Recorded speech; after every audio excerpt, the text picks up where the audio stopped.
Good Monday morning, guys. My name is Jerry Miller, and welcome to Real Talk with Keith Smith. Thank you kindly for joining us. A Martin Luther King Monday. We certainly understand the significance of the day and the holiday here at Real Talk with Keith Smith and the I Love CVille Network. Start with honoring Dr. Martin Luther King there.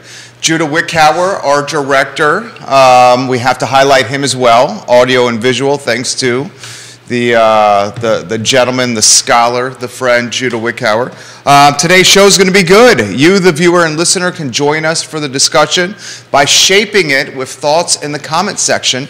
Keith Smith has put together a fantastic panel on a Monday. Actually, shout out to Nikki. Nikki's the one that helped us with this one today, putting this together, reaching out to Woody. So thank you, Nikki, for helping us put this together. I've been, once I hit 60, I was a little slower. Got a little slower. That's what it is. That's totally. Totally what it is. Yeah, so I love these shows. I love doing them when we, like I said, and the run-in on it before the cameras went live. I get to sit back and listen to some experts and interject a little bit, but I'm excited about it. So, again, we'll just, our normal thing. Nikki, give a quick intro, then we'll go over to Woody and get into it. All right, good morning, good morning. I'm Nikki Chambless, Keller Williams Alliance, team leader, keeper of peace, magic, and all things real estate. Oh, very nice. Did you say peace? Peace, magic, and all magic. I just made it up. I'm not sure that was a good I love that title. Well, I love that title. As a team leader, that may be more true. Right? I don't know. Actually the truth. I like that. I felt right in the moment. She is a Renaissance woman. She's a musician. She's a mom. She's a champion of Central Virginia.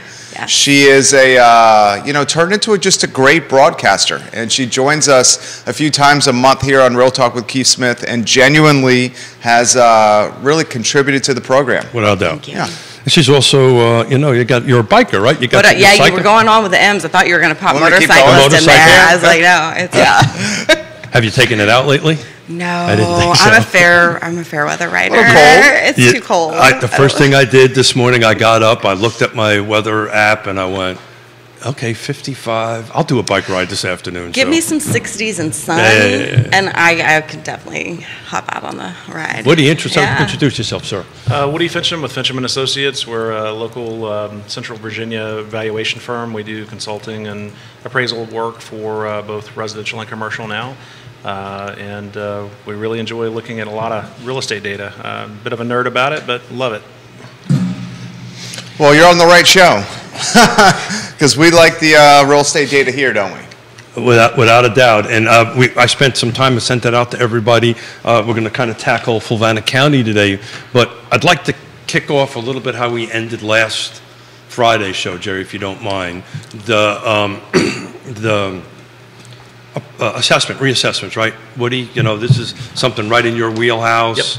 Yep. I think they've according to the NBC 29 article, there's about 13% increase across the board, I think, on it. But I'd love to try to kick it off, I do this triangle explanation of why assessments are important, but can you do me a favor and just walk folks through exactly how this process goes and why the reassessment is so important in the whole budget and tax rate setting process? So unless things have changed since I was the deputy assessor in Albemarle, over 54% of the budget for the entire municipality comes from the ad valorem taxation for real estate.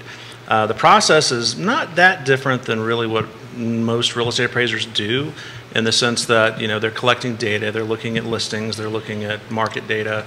The big difference between ad valorem and what, like, say, a regular appraiser would do, or even a CMA from an agent would really boil down to, it's not individual property valuation. They're doing a statistical valuation.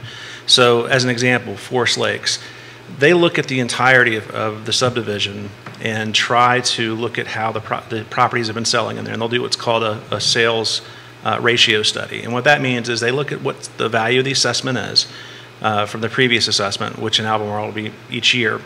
And then they look at what things have been selling for in that market for the last year.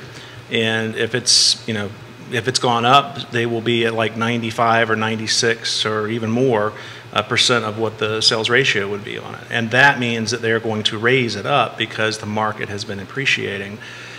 The one thing about assessment I think a lot of people don't realize is the trailing nature of it. It doesn't It's not real time because they are using sometimes 12 to 18 months worth of retrospective data. And they stop their collecting of data way before they publish, 6 months to 7 months before, depending on how they're doing their processes. And the reason they do that is because at some point they have to say, okay, we can't go any further because they can't continually change what's going on.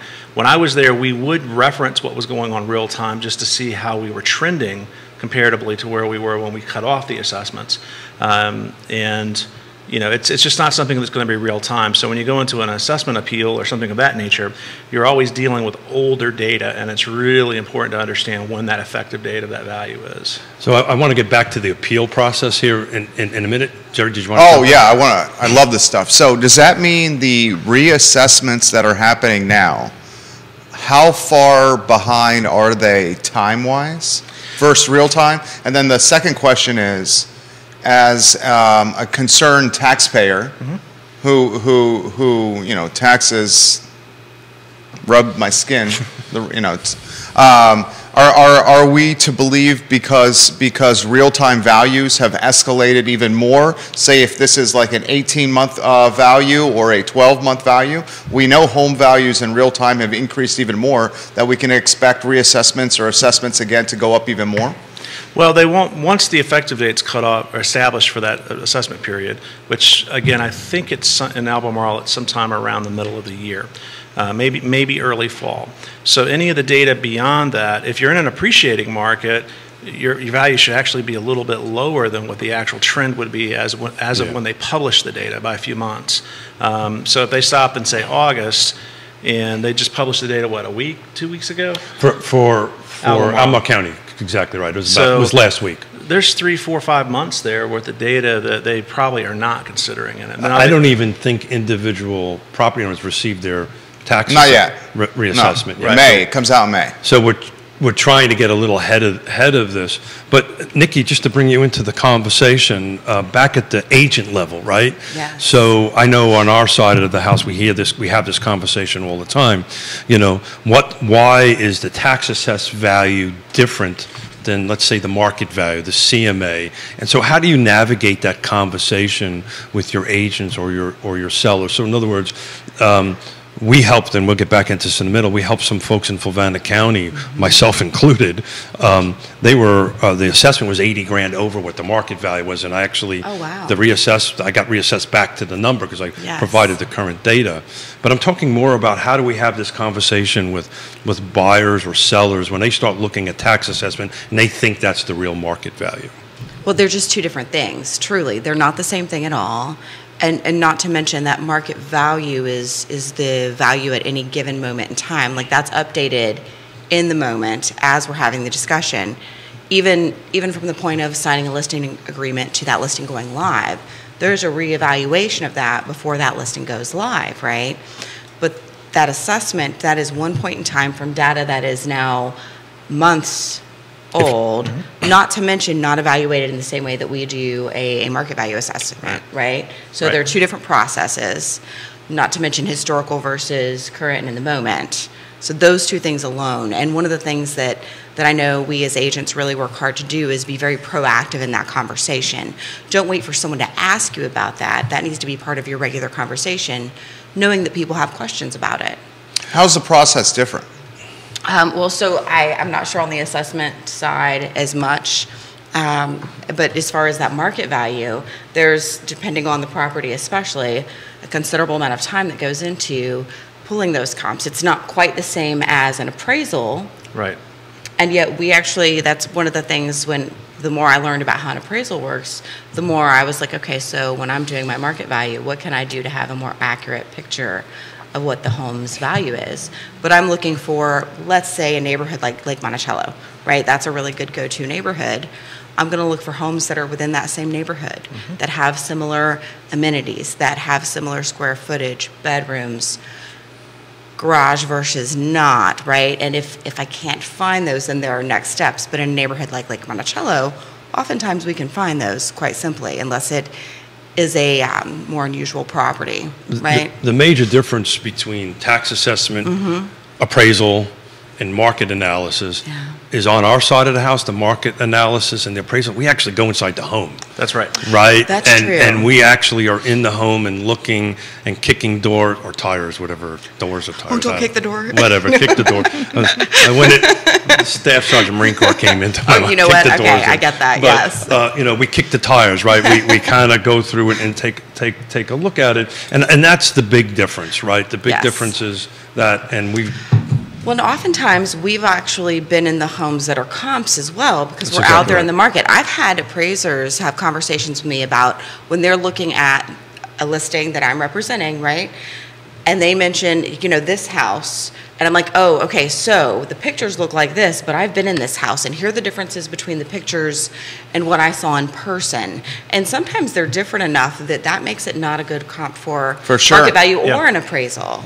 But you don't always have that information as an appraiser. Yeah, the assessor's office doesn't have any police power, meaning they cannot go into your property unless you invite them in. They're kind of like Dracula in that way. If you don't invite them across the threshold, they can't come in. Did you say Dracula? Nothing, I almost spit my coffee out. nothing negative meant towards my colleagues in the assessment field. Albemarle has a staff of maybe 9 or 10 people, and they're assessing 44,000+ properties in a given calendar year. So there's no way they can look inside of everything. We did, when I was there, policy was that you at minimum would drive by the property. And whenever there's a permit pulled to do some work on the property, we would always try to get into the property then by knocking on the door and making an appointment with the homeowner and saying, hey, we're here to pick up your permit, meaning, they built a brand new deck or they remodeled their kitchen, something that required them to pull a permit, and would give us a reason to have that conversation with them. The other thing is we spent a lot of time talking to agents as well, or at least we did. I don't know anymore if the assessor's office is reaching out that much, but there's been a lot of new stuff like in Norfolk and that area of the state where the assessors have said they don't want door knocking going on anymore because there was some really negative PR that happened in Norfolk, and I think they stopped doing any field Well, work. COVID kind of stopped that too. Well, what was happening is they were portraying them in the media as being overly aggressive by going to the properties and door knocking. Oh, So really? it was a catch-22 situation for them. Well, I kind of wanted to kick the show off. You're definitely an expert. You've kind of been on both sides of the fence, Woody, to kind of go and do that. I think the big difference, because we were talking about Albemarle County's reassessment and the market numbers, percentage-wise, they're actually probably not that far off. Probably not. Fulvana is very much so off. We helped 12 folks that reached out to us, and about a quarter of them were pretty close, and they decided not to appeal. Right. Everybody else appealed, and we won because we gave real-time data. I think the difference is, and I'd love your opinion on this, I think the difference is Albemarle County is actually in-house, for lack of a better term. Yes. Fulvana hires some company. I think they're out of Norfolk or something. Yeah, they're from another part of the state. Now, they are a company that, and I forget the name of them, they are pretty well respected, and in a lot of small counties and even small cities will contract this out to the lowest bidder. I think that's the rub, though. It's the lowest bidder. Sure. I mean, how much diligence is really going into it? I mean, Lake Monticello, if you're off that much in Lake Monticello, I've got a lot of questions. Because my next-door neighbor was 150 grand off. That's Oh. unheard of, actually. Over 150. Now, with that said, they nailed mine. I thought they did a good job with my value because I live at Lake Monticello as well. But, I live in a very homogeneous kind of colonial in the neighborhood, whereas like you're over in the acres, it's a little different. That was part of it. Yeah. We've got 150 homes in that subdivision, and generally every year I get 150 phone calls. So, right. Because it's hard, because it's not waterfront, it's not golf front. It's an acre versus a third of an acre. So, the more unusual you are, meaning the more non-typical you are. Thank you for the compliment. As far as the property goes. Sorry. I've been telling him that for 4 years. Yeah. Well, and not in very subtle terms either, by the way. Sure. The banter between you two is always great. So if you're on the lake, you're actually waterfront, or you're in a very unusual build, like a post and beam construction or a contemporary home, the likelihood of your assessment being off is higher. because you're not part of the overall typical home in the neighborhood.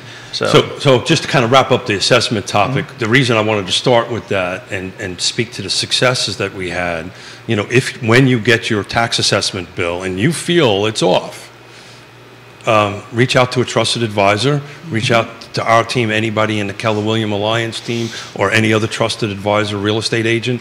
I'm confident they'll be able to help you and give you data. And that's all they needed is, hey, this is the actual comps, this is it. And every single one of them that we did, we were able to help our clients or our neighbors. I'll add too that if you've got a really egregious situation, hire an appraiser.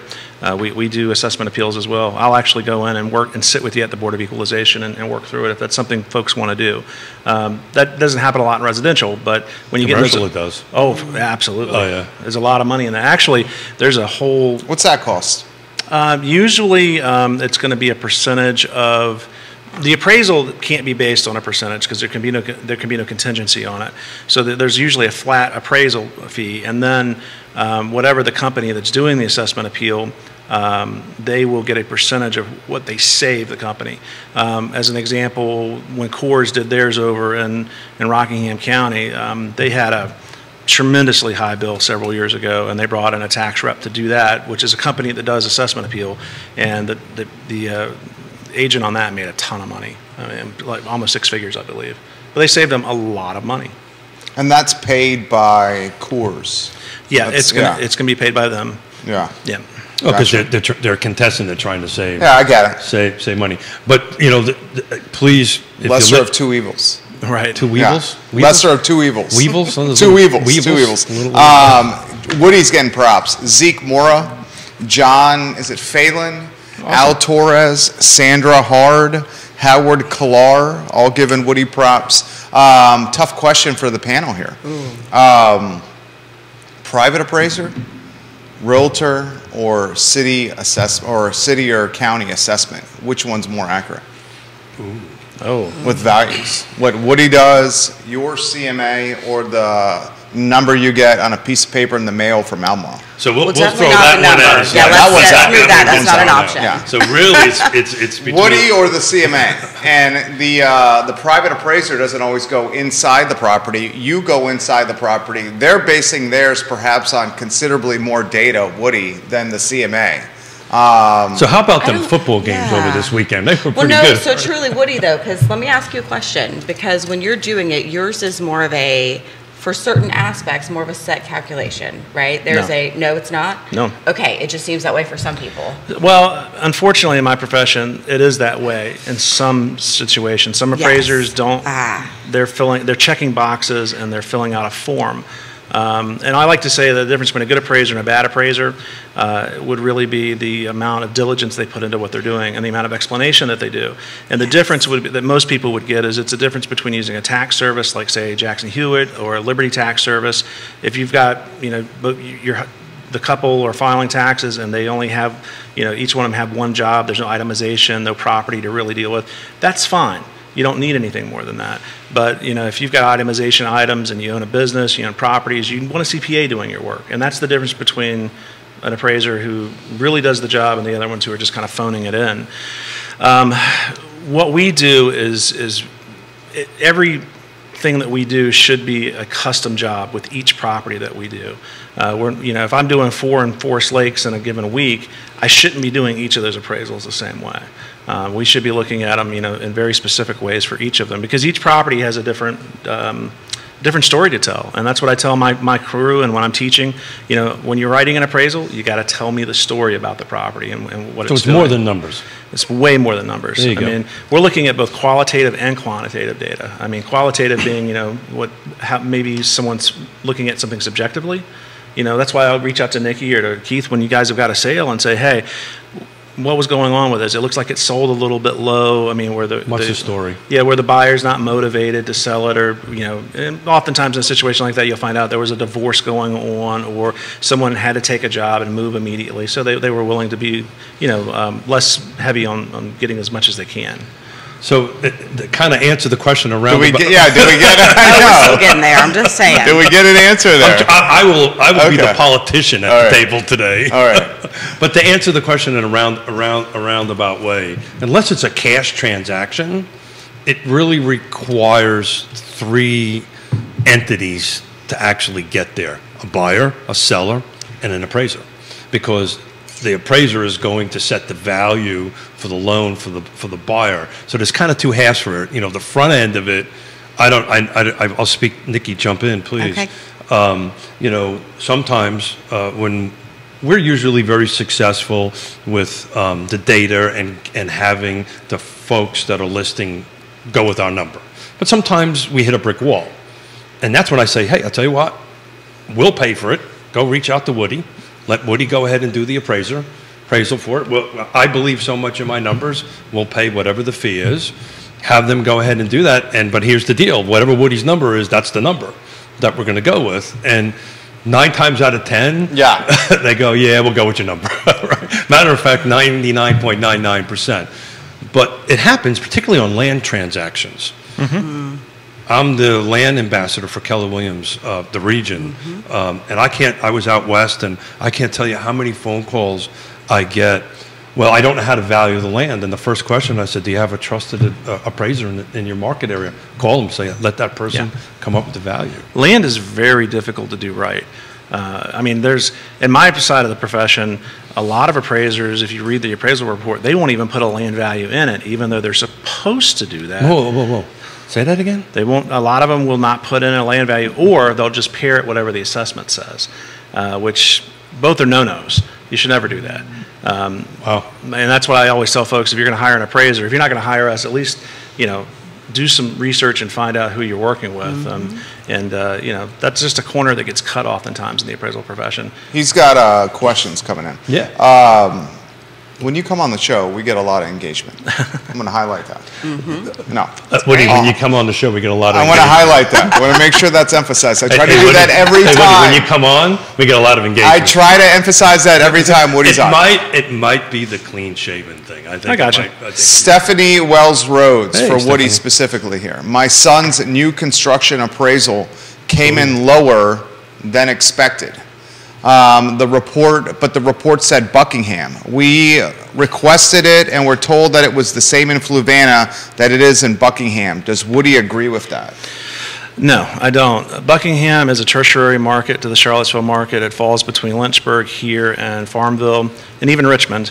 Fluvanna, Fluvanna is it's a myriad of markets. You've got Lake Monticello, you've got Palmyra, you've got just the different areas of it. So as a whole, no, I don't agree with that at all. Hopefully, the appraisal was done looking at other competitive properties in Buckingham, particularly in the same region of the county. There's a lot of new construction still going on down there, and it has gone down, not as much as we're seeing in Albemarle or even Fluvanna, but and we do quite a bit of work in Buckingham. So I've never had a hard time finding comps. I don't get Buckingham. Why? Depends on where in Fluvanna that property is. Do you mind if we go to some slides from Fluvanna? Because this is a perfect segue in it. Sure. Because I broke out new construction in that. Judah, would you mind going to slide 3 for Fluvanna County, please? So, and thank you for the feed. Thank you, Stephanie. Thank you, Stephanie. But also thank you for the feedback that I've received since the last couple of shows. I dropped out a lot of acronyms out of the slides, and I apologize in advance for that. But so I broke out Fluvanna County only. So this is all data sourced from MLS. I pull the data and create these slides. This is great. Single family detached, new construction only. And this slide number 3 excludes Lake Monticello, right? Because we've got to factor Lake Monticello out. But if you take a look at slide 3, the volume of new construction units was 97. That's a huge number, right? You should be able to get some comps out of that. Oh, definitely.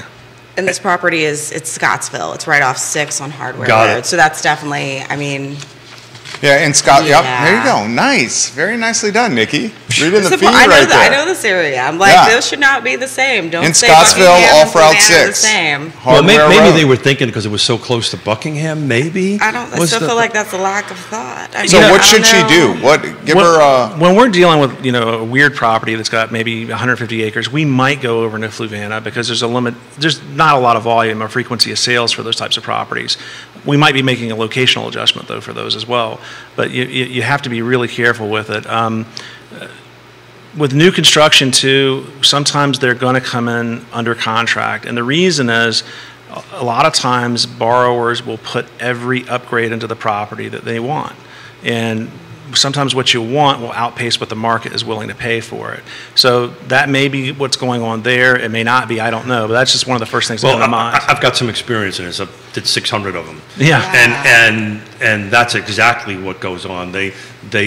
So more than likely what's happening here is that they did the appraisal based on a set of plans and some very tertiary, I like that big word? Tertiary specs. Think I used it right. Change Sounded orders good to be me. damned. Yeah. Then my suggestion would be, if you do have change orders and stuff like that with some upgrades, get them over to the appraiser. Yeah. And say, look, time out. Have you calculated this?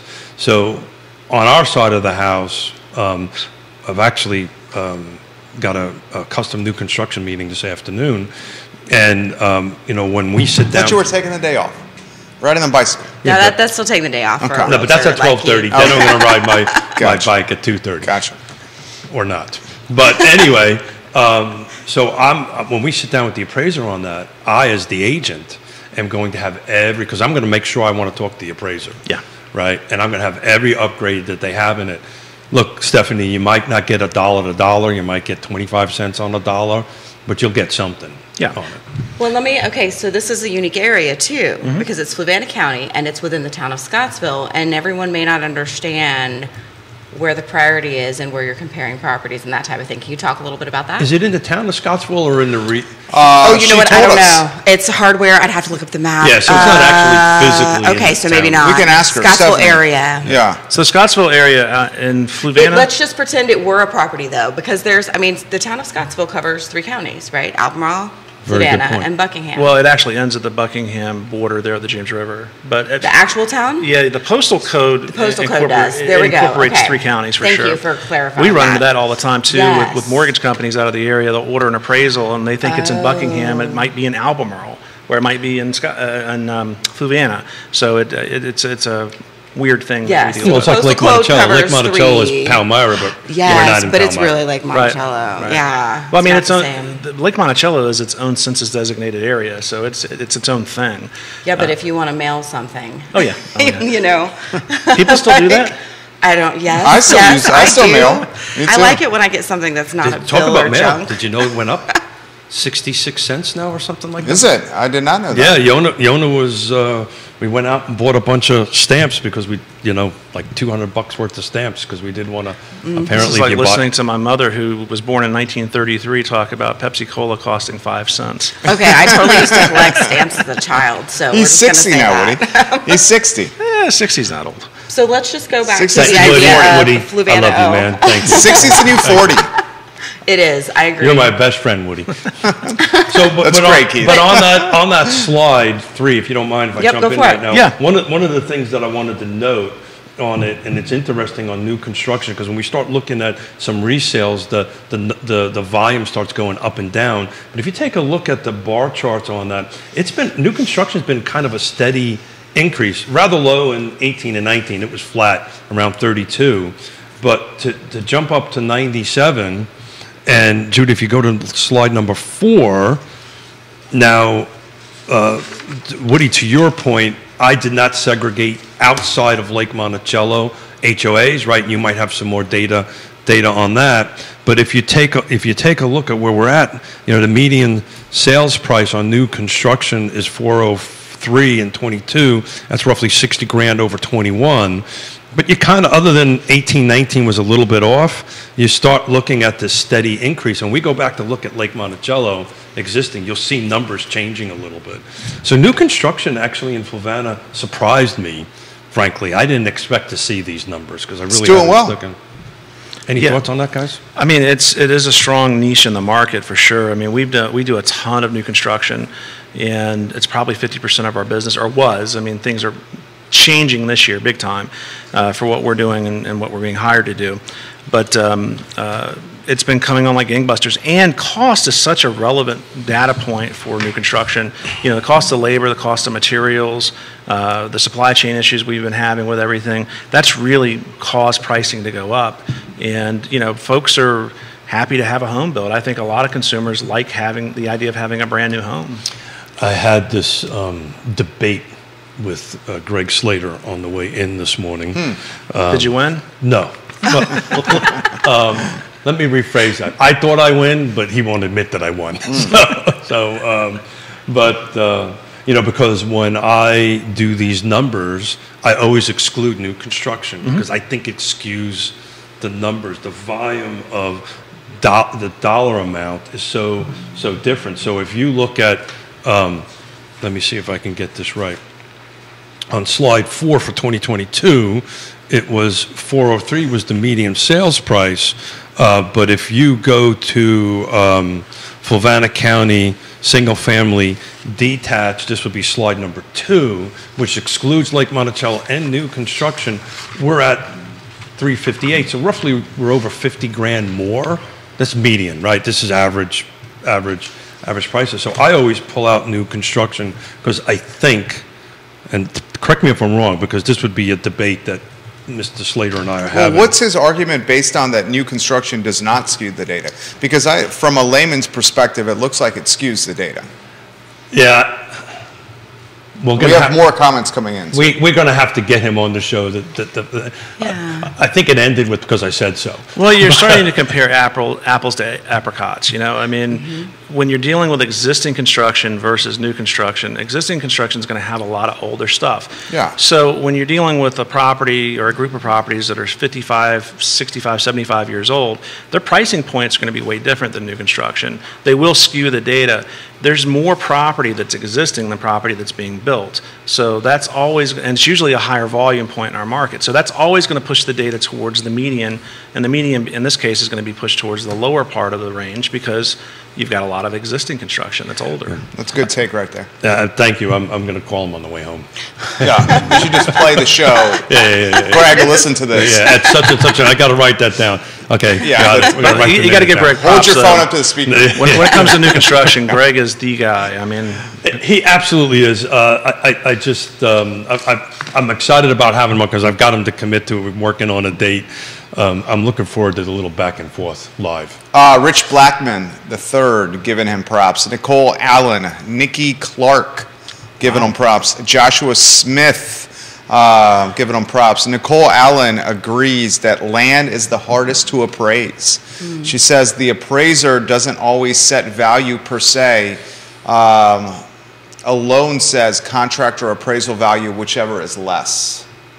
Al Torres says they can get more complex, but it's the work that makes one become a valued appraiser in response to the land being the hardest to appraise. Yeah, for sure.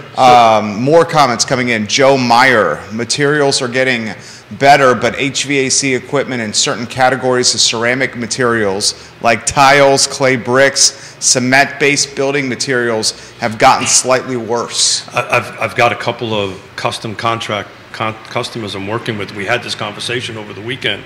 You know, materials are balanced out.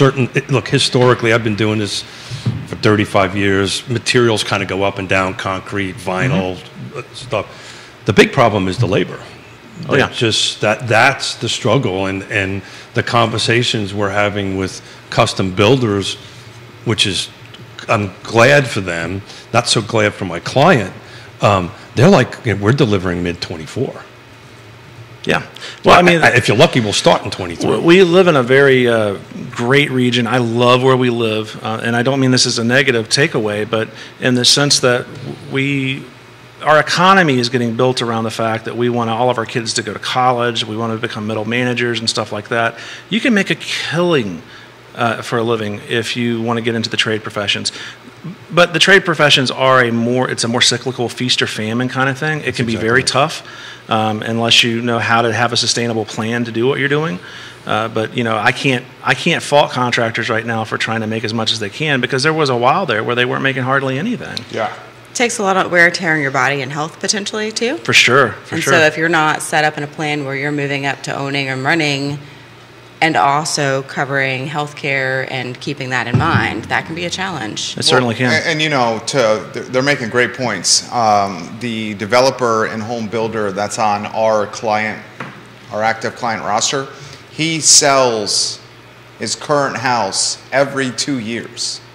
He's moving every 2 years. Really? Oh, that's awesome. Because the capital gains exposure is much less when you hit the 2-year clip of being in the house. But I mean, that's not easy on the family. And he's got a very loving, significant other. There's a reason why I only built 2 houses. But it's a really Mrs. solid Smith wants to move out of the plan. second one. But Nikki, to go back to the wear and tear, had a conversation with my little brother over the weekend. This is the guy that's a trim carpenter, and he's not laying block or something like that. He's a high-end trim carpenter. And he was like, Keith, I need to look at some other alternatives. The body just isn't doing what I want it to do any longer. And we're talking about radon and home inspections and different things. But that's a real thing. When you hit your 40s, things start. And depending on what you've done, like my papa was a mechanic. My dad worked at a Monsanto plant for a while. My brother, closest in age, is an electrician. My mom does all sorts of garden design, landscaping, and actual installation and physical work and manual labor. And there's just a difference that makes, not even factoring in that some of us end up with things like arthritis as we get older, right? So I think that's a really important side. I'm a huge fan of promoting the trades, and I think that we've got to make sure that this part of the conversation is part of that conversation. For sure. Well said. Very well said. Without a doubt. Guys want to tackle Lake Monticello? Let's do it. Unless we have some other questions. Well, we have comments, yeah. This is from Neil Williamson. Woody, could you please define mass assessment? Ooh. So mass assessment is just the type of valuation that's going on. In normal appraisal, we're comparing one property to very specific properties. In mass appraisal, what happens is the assessor is going to set what we call a universe or a niche of property. So as an example, Lake Monticello. All your 2-story colonials that are non-waterfront, non-golf, non-new construction, you would put them all into one category. And then when you're doing your sales ratio study in that situation, you're looking at all those types of properties that have sold in the time period that you're appraising and trying to see, well, did they sell at, above, or below the assessed value? And depending on how that sales ratio study, what it indicates, that will indicate how they're going to adjust their value for the ad valorem. Good answer. Ken Wooten says, good morning, Nikki. Hi, Dad. So, Jerry and I'll kind of jump in this, unless we have some other No, go ahead. So, Jerry and I have been over the months debating, what did 2022 kind of look like as far as volume goes, right? And then maybe we can jump into what we all think 2023 is going to look like. And I've been saying for some time, micro markets matter, and the numbers I ran on Fluvanna County proved that a little bit. So if everybody would look at slide number 1, so this is Fluvanna County, single family detached, does not include new construction and excludes Lake Monticello, right? So this is just everything other than that. So, but if you kind of take a look at 2022, we did 172 sales, actual volume of units closed, look pretty darn close to 2018. We've been saying that for quite some time. But it's really interesting if we go, and I'm bouncing around a little bit on you, Judah, so I apologize. But if you go to slide number 5, yep. So this is Lake Monticello, single family detached, does not include new construction and excludes everything for Fluvanna County. Well, we're not even close to 2018. Actually, we're closer to 2017 and 16 volume. So Lake Monticello has done a pretty substantial drop in volume in 2022. Back to, if you look at that slide number 5, it's actually below 2018 volume. It's actually more closer to 2017 volume, right? So it's really interesting. The county itself was kind of around the 18-19 volume, which we've been talking about. What do you attribute that to?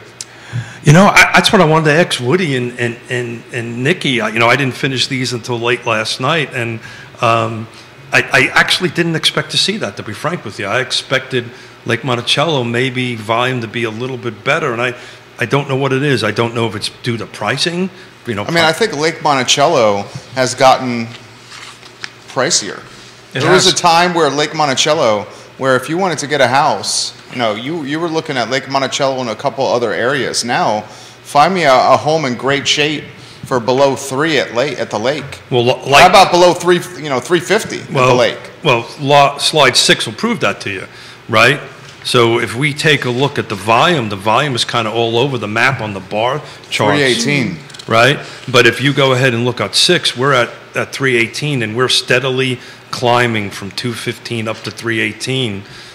17th, to your point, was 195. Yeah. So huge delta. Yeah. So that's probably it.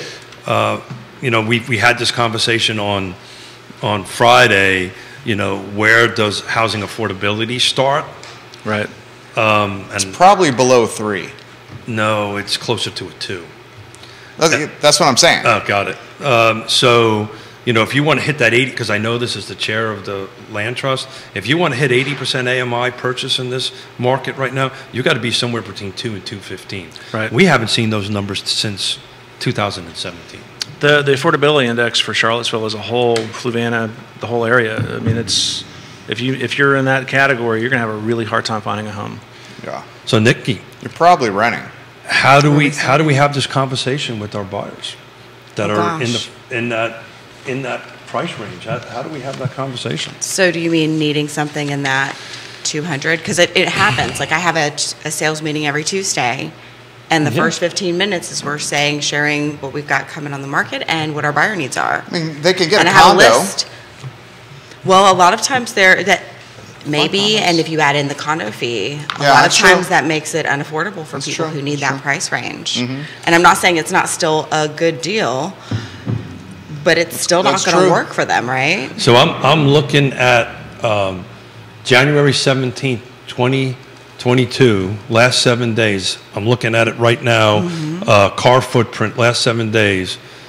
And a week ago, was 53 came on the market, 51 new came in the last week, 66 went pending, 71 went pending in the last week. So the tempo is not slowing down.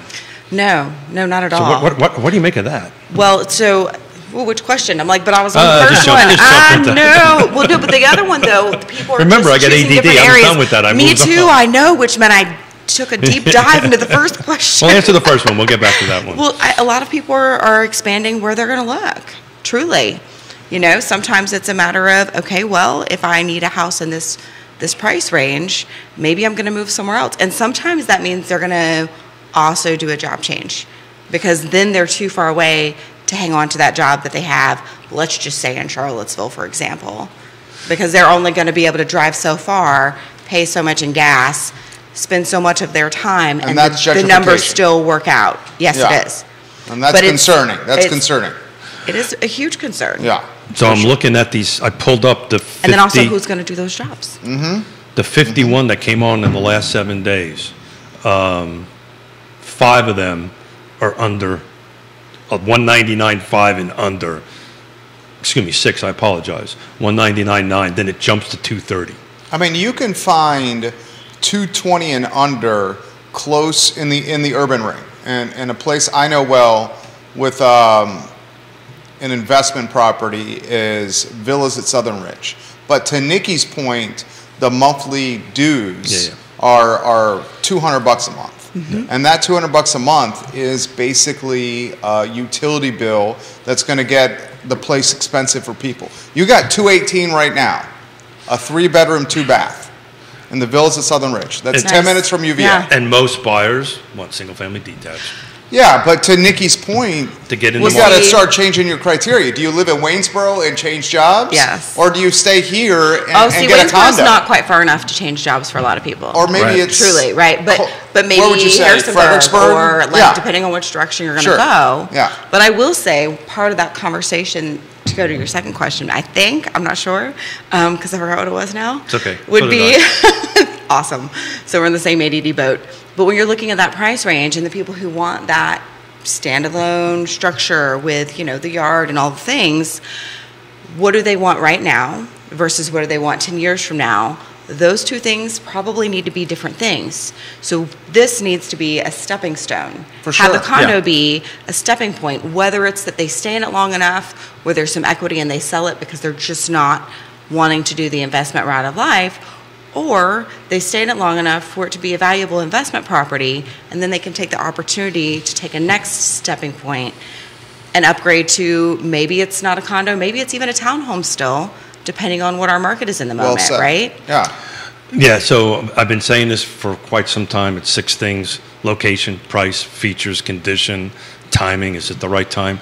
And, I catch a little you-know-what for it, but who's on the Yeah. other side matters, Yes. right? It really matters who's part of your team and on both sides of it. But that's what happens. I'm having the same discussion with my daughter and son-in-law out in Richmond, yeah. where, right, location, we figured out. Price, we kind of know. It's the features and conditions that we can't wrap our brain around because we can't find what we want. Yep. Right, I get that. On that end of it. Heather Placer Mall, Nicole Allen, Al Torres, and Joe Meyer are all having a conversation while watching the show in the comments section Cool. of Woody Fincham's Facebook page right now, which is great. There's 4 different real estate firms watching the show, 5, including Keller Williams, as we speak right now. And viewers and listeners, your comments are welcome and appreciated on the show. I ask Woody Fincham this question every single time he's on the show, and it leads to a spirited, friendly, and respectable debate here. Is this buyer's or seller's market territory? We're still in a seller's market, I Yep. believe. Pricing has continued to go up. We're starting to see some weakening, though. Some of the data that I ran for the show today, concession frequency's up. The amount of concessions being Big paid time. is also up. We're getting back to that 3% as a normal market, whereas there were no concessions several months ago. Home inspections? Yes. Days on market are starting to increase a little bit. We're still a A long lot ways. of price changes. Oh, yeah. Oh, yeah. Price improvements is Yeah. Are you- I like that. Are I'm you like, starting "Aw." to see that? Are you starting to see that wane a little bit? I think as sellers now, we've been 6 months into this, we're starting to do. I know we're starting to see that. I think there's that whole price improvement situation, because now people are having a Come to little Jesus. Truly, yes, Yeah. what you've said, yes, because that's a hard shift to make. For It's sure. hard to realize that you waited just a little too long, or life didn't line up so that you were able to have the market 6 months ago. That's not easy. Well said. So while everybody was chatting, which I didn't do yet this morning, I wanted to see how much was available at Lake Monticello. What's active? It's 15. 15. That's nothing. And for It's the nothing, but it viewers, sounds good compared to like 2 years ago, right? Yeah. Or a year ago or something. I don't Well- know. viewers and listeners of this show that don't know, Lake Monticello has 4,300 homes. So if 15 homes are on the market, it's to Ginormous. Woody's point that it's a seller's market because inventory is minuscule, which Yes. is the point Keith is trying to make here. Yes. Oh, when I first started in real estate, like my clients would be like, "Why are there so many homes for sale in Lake Monticello? Is there something wrong?" And I'm like, "Oh no, you don't understand how large this community is." Right, right. So I'm looking at it. It's interesting. So out of the 15, 1, 2, 3, 4 of them are proposed detached. So those are paper houses. Paper houses. So Yeah. those are There's 11. Oh man. So it's really, It's if 11. you take It's not out even the same. quote unquote new construction, or so when they say proposed detached, just to quantify. So what are we talking, like 3% of the neighborhood? Oh my, no. 1%'s 4,300, 42. Excuse me, 43, right? So it's 0.25. It's Yeah. not much. No, that's Well, wild. so so folks who are listening, proposed detached means there isn't a foundation in the ground. Right. There isn't anything. This is a lot and a set of plans in it, and they're Got a looking. builder who's willing to They're build. they're looking for a buyer first. Yes. And then they'll go ahead and build. So if you want to walk in there and buy something right now, you've got 11 homes to choose from. How many are under 300,000? Oh, yeah, you would ask me that. Moment, please. I would say of the 11 under 300K, 3. Is it 3? Oh, wow. 3. Wow. Oh, by the way, 2 of them are proposed attached, so it's 1. Oh. We jumped from hold on a second here. This is the 60-year-old. All right, so we're highlighting 269 to the 375. entry point and move up market right now with the Lake Monticello listings he's talking about. How about luxury? How about jumbo market? What's the take on jumbo and up? I mean, we do a lot of that work, and we're not really seeing a huge change in it whatsoever. I mean, that is an insulated market in many cases. You're talking about folks that can, if they're buying a $3 million estate, they can write a check for it. They do borrow in a lot of situations, just do small mortgages for tax purposes and things like that. But, I'm not seeing a huge shift of any negativity whatsoever. There's no weakening in the market as far as I can tell. So this is a great question for you, Woody, because I get asked all the time and I don't know the answer to it. I know what my answer is. What defines a luxury market? Where does that number start? It varies, and with Charlottesville, this region, you got to remember too that you can have some luxury property in places like Ednam and Farmington, even in Jerry's neighborhood. It escapes me now. Glenmore. There's some really, really high-end property in there. Generally speaking, it's going to be like the upper, like 0.5%, 1% price point in the market.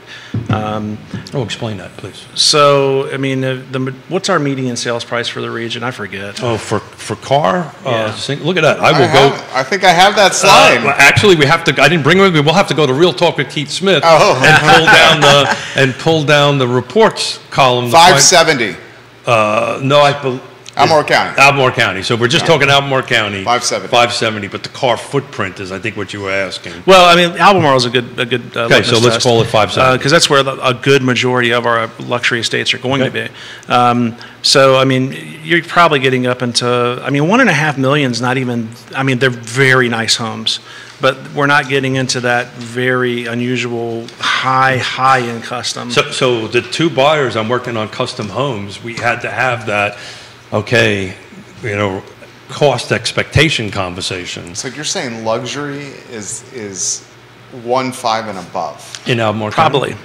I can tell you, new construction, you're there. That's serious right there. And that was pretty. 1.5 and above, you would be in Albemarle County. You have Keswick Estates.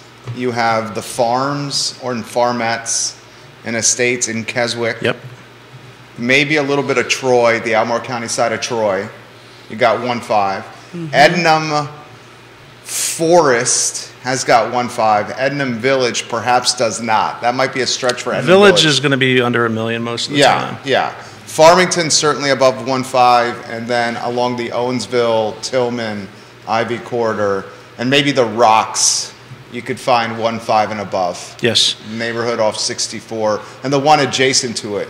And the Rocks, nothing against them, but they are more of a track built custom than they are, a true It's production custom. Yeah, there you go. That's a better term for it. Production custom. So Albemarle County, 1.5 million and up, active. What's on the MLS right now is 28 homes. So just think about that. There's more than all of Lake Monticello, which again, the numbers are a little bit different. Sure. Median list price is 2.8. Average list price is 3.7. We were having this. Go ahead. I'm sorry. It's okay.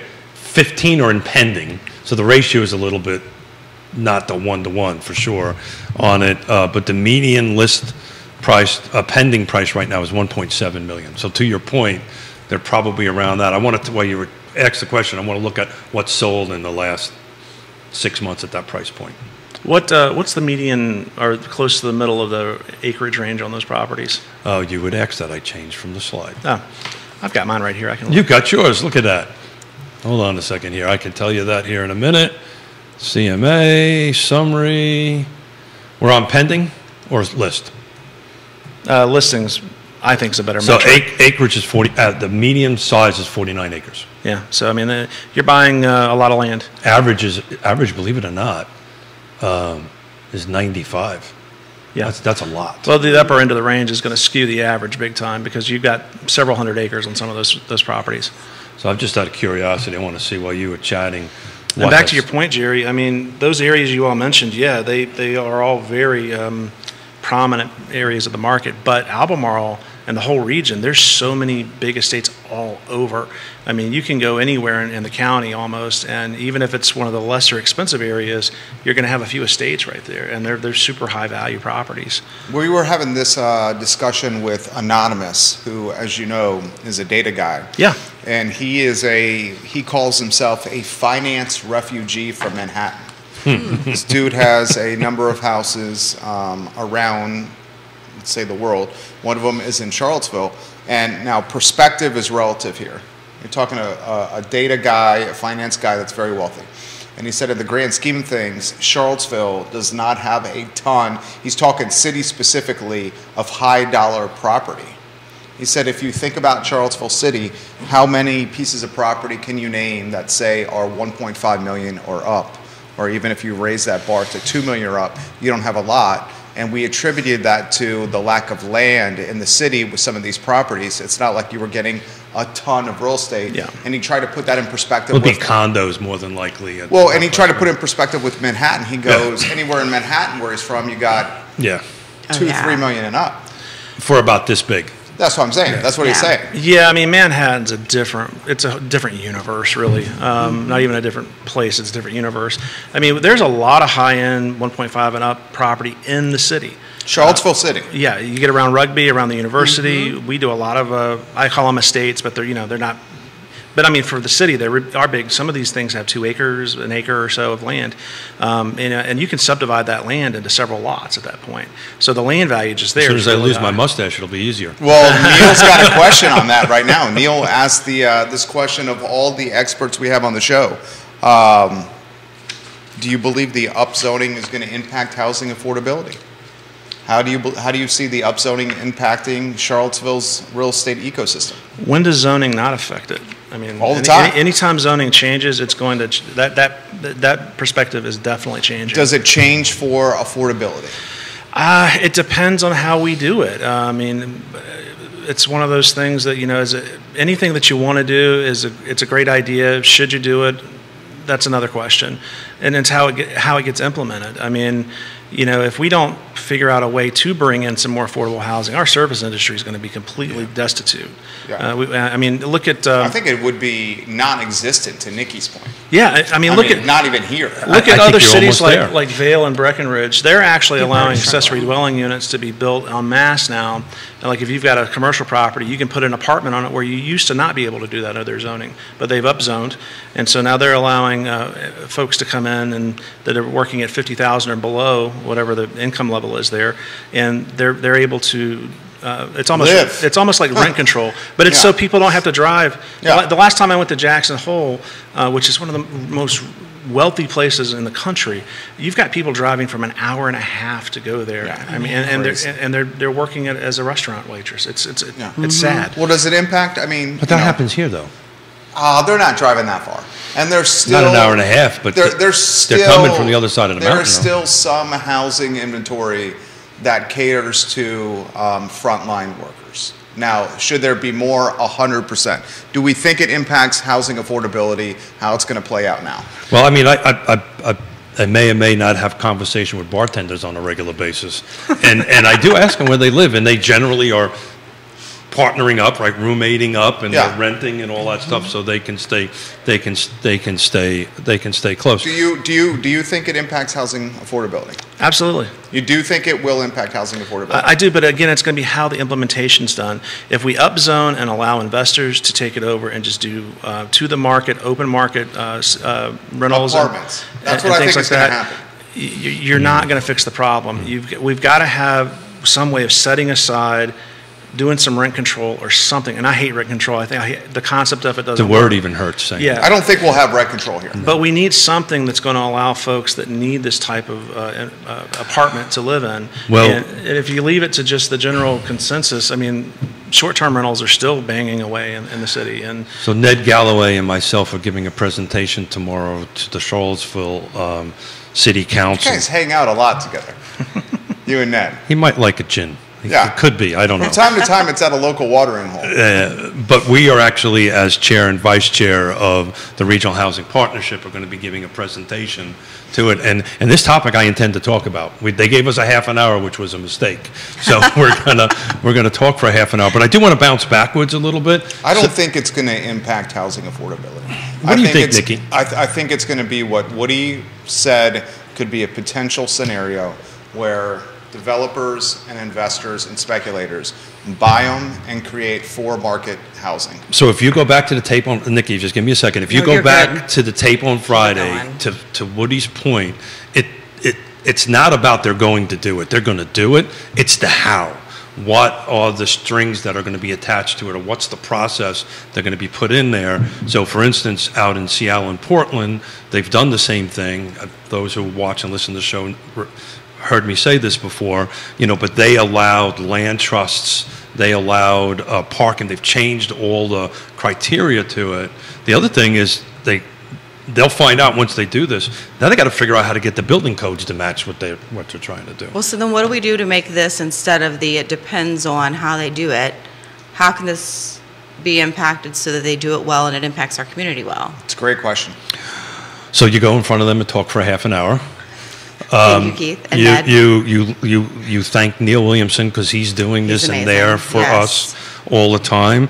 You take an email, a phone call, a text to your city council members and talk to them because they only know what they hear. It's got to be with tax incentives. That's Well, the only that's way how- you can do it. that's exactly Maybe some land trusts and some tax incentives. So that's exactly how they did it out in Seattle and Portland. If you did housing affordable. And I don't know if you have the political capital or the political will for the tax incentives right now.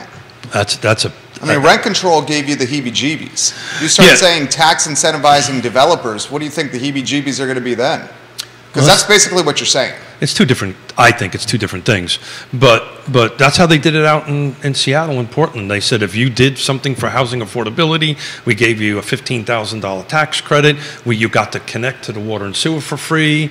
You had to make a commitment. I believe it was each jurisdiction was a little different. One was 10 years, one was 15 years. But you have to make that commitment for that long. But there are processes to go ahead and do that. Are they being discussed or not? I can't tell you. I'm going to find out tomorrow, though. So then I guess my question would be is how much do people really like the Charlottesville that we currently have? Because it's really hard to sustain with what we have. And I don't think people understand the reality of that. I don't think people understand the reality. And that's a challenge. I think that's a great point. I think she's right. I don't think people understand the reality of having housing that does not exist for the service industry. If you have folks that cannot work in the service industry, how can you have a world-class city? Because you can't have a service industry. I call it workforce housing. But Red Lobster Yes, just I announced like they're that. closing over the weekend. yeah. Red Wow. Lobster. Man. Think about that. But then look who's hiring more people. It's the upper end, right? It's Woolen Mills. We have Waffle House closing for labor shortage. Yeah. Red Lobster closing for labor shortage. Restaurants closing because they can't staff them. If we don't figure this out, one of the things we love about the area, Goes away. restaurants goes away. Or the restaurant has to pay such significant wages to labor that they can't help but charge $40 a head for food or $50 a head for food. I'm sorry, guys, get off topic a little bit. Yeah. Have you starting to see now that they're doing built-in 20% tips on the certain restaurants are Yeah. starting to do that now? That right off the bat, you have a 20% tip built into it, which is great. I mean, that's how these folks who serve us so well make their living. A lot of people have a very unrealistic view of what tipping is to you. Well. And then if you've never, Unless you worked I'll in leave that it world. at that. Well, please add to that. Oh, I think it's, if I go to dinner with people and I see that they tip low, I remember that. To me, I'm like, and for me, like I've never lived a eating out a whole lot life outside of some of my work engagement. If I can't afford to tip well, then I don't go out. You shouldn't be going out. Absolutely not. Nicole Allen, Virginia already has tax credits for low-income housing on a percentage of median housing in the specified area. They do. Yeah, Nicole would know that. She's a MAI appraiser out of the Richmond market, and she goes all over the state, and she does a lot of work in that realm. She knows a lot about it. But it needs to be much more than what it is. That's the thing. Because I don't even think the ADUs can solve this problem. No. The ADUs are too damn expensive to build. And when you have $150,000 into an ADU, you're going to carry a mortgage on that probably, and you're going to want to get some money on that. So that's what. So that's what prompted the land trust, because out in Seattle, that's important. That's what was happening, and what happened was the folks would go and pay $150, $250 in that marketplace, and then all of a sudden, you have debt service. No, they have to get foreclosed on because they don't have a tenant for it. The tenant's not paying them. Yeah. Right. So that's where the land trust comes in and leases the land and takes on that responsibility. I mean, CLTs, the community land trusts, they're popping up all over the country. Yeah. The Appraisal Institute, we just wrote a class on it because we want appraisers to get trained up on it because it is a different entity within the market. What are you being kind? You wrote most of it. I reviewed it. I didn't write it. That was Darwin Ernst out of Montana actually wrote the class, and we reviewed it. Nice. Albemarle County, $1.5 million and up closed in the last 12 months, all of 2022. 70 closed. The median sales price was $2 million flat. On the market. That's the luxury. On the market. Yeah, I pulled 1.5 for the city, just the city. Over the last 5 years, there were 28 sales at 1.5 and above, with the high being $4 million. How much were they all detached or attached? It's all detached. No. $4 million off of Rugby. Yeah. I know. Mm-hmm. That might be a former governor candidate's house right there. In fact, I'm quite confident that is. This comment's come in here on ADUs. If ADUs are built in the area, it's going to give a different level of housing rental inventory that could create affordability. And that's from Juan, who leaves that comment. I understand that. The problem is the barrier of entry for owning an ADU is expensive, Juan. So Juan, I'm part of a national cohort that works on this for the whole country on it, and Jerry's spot on. We've looked at everything from containers to prefabrication, the cost of construction, and a lot of folks don't realize that, less square footage is actually more expensive to build than more square footage on it. It's just more expensive. It's economies of scale. Well, and then that's it. But if you take a look at it in a Belmont environment, right, and you have in the backyard, unless you've got an alleyway, you've got to lift that ADU, or you've got to go over a house to get there. If it's prefabricated, it just becomes extremely expensive. That's why the land trust model is working so well out west, because we're doing it at cost and so forth. Vanessa wants to know, have the policies implemented in Seattle actually made it more affordable, Keith? It has. That's what I did for 2 weeks while I was waiting on Grandbaby 3 to show up. I toured some of the projects. Affordable in their perspective, right, for their Seattle numbers on that end of it. But it did work because it operated under the land trust model. That was the only ones that I toured, which meant that they couldn't exceed 80% AMI and so forth and so on. So it did work. They were rental environments, not purchase environments. So those, no. But it did work.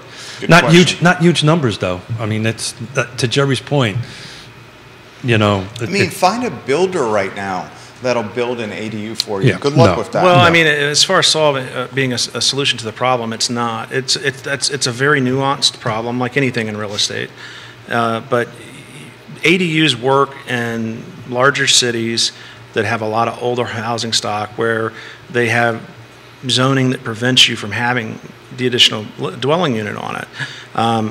We have that in Charlottesville to a point, but we're such a small market that I don't know that even if we allowed 70% of the properties in the city to have ADU, how much are you really going to fix the problem? So everybody knows, City of Charlottesville actually has an ADU policy. Right. It's 2015 is when it was written. And that was when I was asked to be part of this cohort to try to improve it. They never did anything with it, unfortunately, and hopefully that they'll start tackling that. But to your point, Woody, you know, when I talk about Seattle all the time, and it's really not a fair comparison. Yeah. You know, the neighborhood that my daughter lives in Maple Leaf, has, you know, hundreds and hundreds of thousands of single-family detached homes, and that's just one neighborhood within the city of that. So it'll help. It'll move the needle a little bit. If Charlottesville wants to figure out affordability, they need to figure out how to alleviate the tax burden on citizens and to keep them from gentrifying out of the area. If Albemarle County is raising taxes 13% on assessments and the tax rate is unchanged, if it's not lowered, that's going to impact people who are on a fixed budget. And the speculation is the tax rate's going to go up. Red tape, turn it to green tape. That's the other thing they did out west. If you checked the boxes, that you were guaranteed approval in X number, I think it was 3 weeks. Where's the budget at right now for Albemarle? As far as, are they having a shortage, overage? Well, they had a surplus, but right now they have multiple people requesting more schools be built, and they're already indicating that they're going to have to expand the budget for the next fiscal year. So the speculation is the tax rate's going to go up, and the killer and the kick in the you-know-where is the assessments on average are up 13%. So if they go up 13% and then raise the tax rate, that's going to be a killer right there. Yeah, you're not going to see a Greene County scenario where people get checks back, that's for sure. But as we talk about all the time, you know, this is the first end of the triangle, the assessment. The second part is the budget. And to quote Ned Galloway again, that's when this is the part that you really need to watch. And to Jerry's point, I find it very hard for them to reduce the budget. I think you're going to see the budget go up. I may be wrong, but I think you're going to see the budget go up. And then they set the rate to make sure it equals zero. So to Jerry's point, I think budget's going to go up, or I think rate's going to go up, and folks are going to be paying more cash. You know, I talked to some folks in the Blenheim area. Yeah. And these are folks that have had, like, I wouldn't call them farms. They're like that 15 to 25 acre, 30 acre little farmettes. Farmettes. Hobby farms. Yeah, and they've had them in their family, just been passed on generation to generation. And they're like, the land, it's not like it's making us money. You know, we own the land because this is our family legacy, but we're not utilizing the land to drive revenue. Like here with this building here, every space or square foot we own is monetized in some capacity. Right. These folks in that area aren't doing that. And But there are things available for them. They're like conservation easements if your property's large enough, or you put it into a tax program, land use program like open space or forestal, or even if you're, you know, if you've got a heritage orchard. I mean, some of those properties out there, they have these old apple orchards on them. They're not producing with them. They're too old to be viable, but you can put it into a program, and it does offset your responsibility. I suggested some of those ideas, not to that depth, and the difficulty was the the understanding of all the options that were out there, and the willingness to like be open-minded to understand, as opposed to like thinking, oh, that's someone out to get me. Well, and the second part of that always is, because we have this conversation all the time, how is it going to impact my future value? So as an appraiser, let's say I put it in land use. I have this 15 acres, I put it in land use, so those who know, when you're in land use, your tax rate percentage gets cut substantially, so you're paying less cash out of it. Does that impact value? Land use placement does not, usually. The big problem with land use is that if you sell the property, you can have to pay rollback taxes on it. Talk about that. So the new buyer would have to also want to keep it in that same land use program. If they take it out, then all the benefit you've had goes back 5 years, if I remember. I believe so. Yeah. And you have to be careful with that. So it's really important in these situations that you talk to an experienced realtor, an experienced attorney, an experienced CPA. Those three professionals are really going to help you. As an appraiser, I can't give you financial advice, but your CPA certainly can, and an attorney who specializes in doing this type of thing. And there are several here in the area. That's really your best bet, and it's worth the money. It really is. So here's a takeaway to all the real estate agents that may be watching right now, right? In our real estate contract, VAR 600 contract, there's a box to check about rollback taxes. And there's generally a blank line. Any contract I write, I check it, I write, if applicable, shall be paid by seller. It doesn't matter if it's a home or property. You want to make sure you check that box. Well, and most of the contracts that I dealt with, handled, it just didn't apply. I put it in every contract, regardless if it's applicable or not, because God only knows what. You never know what's out there. And we'll save this for another show. But conservation easements and all that's a very different conversation, right? Because that goes with the land, and I don't want to get into the weeds on that. But you should know the difference between land use and conversation. So the one thing I'll say about conservation easement real quickly is that once you do it, it's forever. There you go. So that could impact sale. Well, in Albemarle, it doesn't really. In Loudoun County, it really doesn't, because those are the two highest conserved counties in this Commonwealth. But Flavanna, it would. Sometimes, yeah. I mean, if you've got the ability to subdivide and you're in a development corridor, for sure. I've got a client right now we're trying to work through that did that on 1,000 acres and want to subdivide. I said, you can't.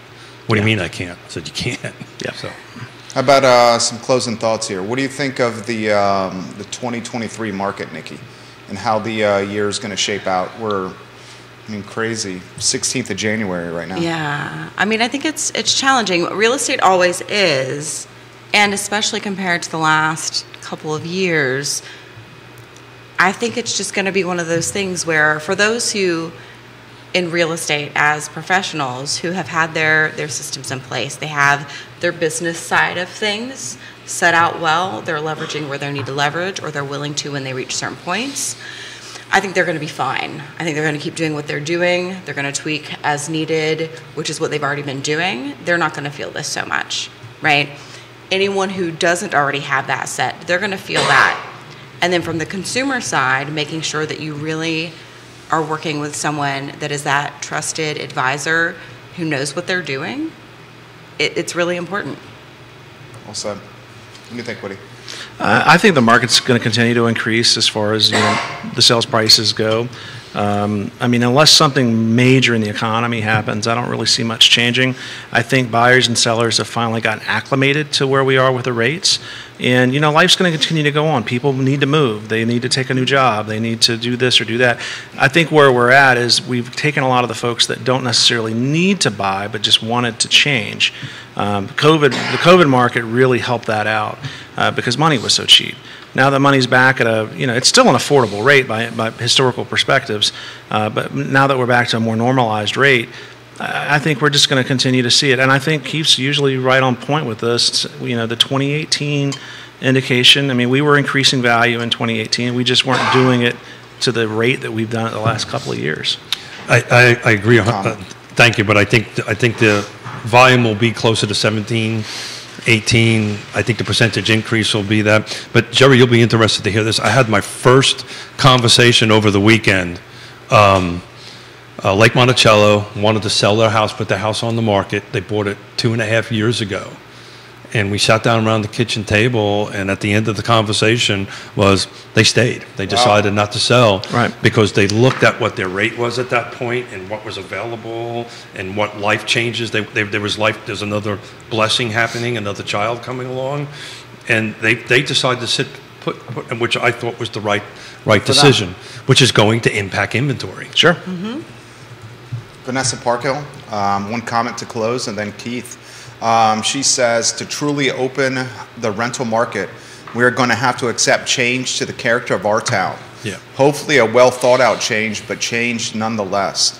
For example, instead of developers continuing to build 3-story apartment buildings, should we be encouraging 8 stories in certain areas instead? Like the project plan near the old Kmart. What are those going to look like? When the development area is limited, making use of vertical development has to be considered. It's a good comment right there. Well, I think the old Kmart is unfortunately not going to be residential. It's not going to be residential. And is that in Charlottesville or is that in Albemarle? That's in the urban ring, I think. I think that is right. I think that's Albemarle County. It's across from Stonefield. I think that's Albemarle County. So Vanessa's spot on.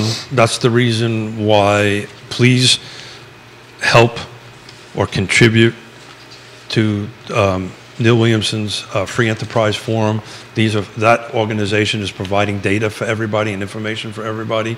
But to your point, when you start looking at the FLUM, there are certain areas that are going to have more than 2 or 3 stories in it, that they're going to encourage that. So please stay on top of it, stay in front of it. Vanessa, thank you very much for the comments, and couldn't think of a better way to wrap the show up. Absolutely.